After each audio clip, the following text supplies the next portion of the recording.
अखिन ताऊं तहजो चले पीर पर्दो हटाए चैनी तरफ जिता तवसे नूर मोहम्मद जो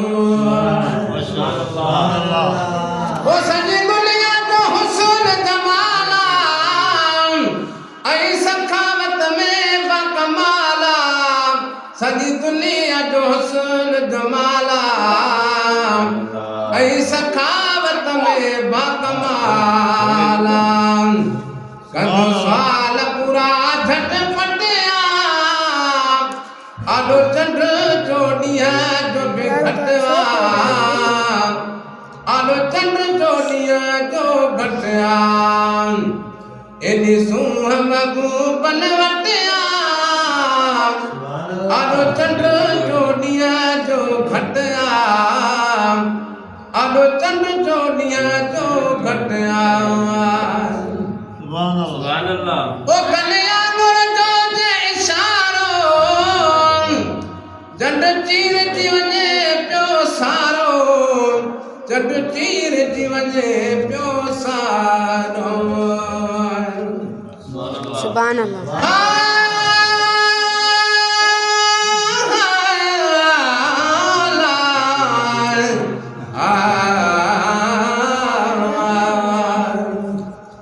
नबी मुझो नूरवा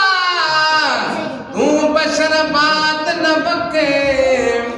हबीब जो हर मौज जोवा बिला शक बरहक बोल न ब्याई अमी सफा बेली ना हक बजो नको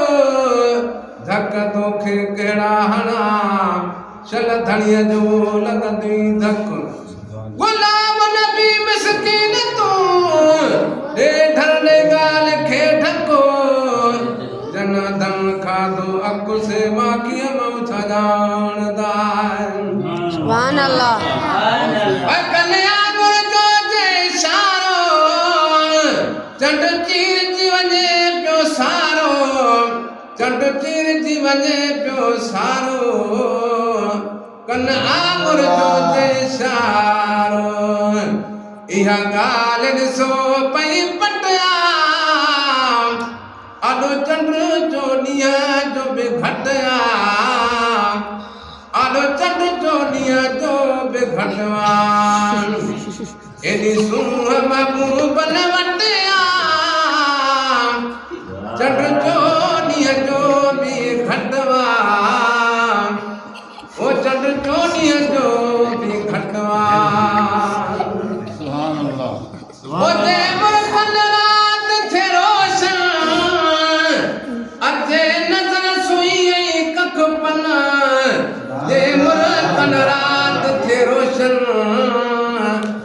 अते नजर सुई कख पन नथो नूर मने सो जटवा नथो नूर मने उहो चटवा आलो चंद्र जो ॾींहं जो बि घटवा आलो चंद्र जो ॾींहं जो घटवा एॾी सूह हबीबन वटिया आलो चंद्र जो ॾींहं जो बि घटवा आलो चंद्र जो ॾींहं जो बि घटवा अमा आयशा खां आहे रिवायत हुज़ूर जी आला दता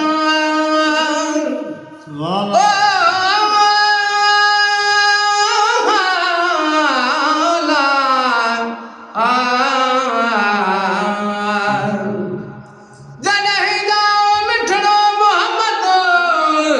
तने ॿाहिरि निकिती वाली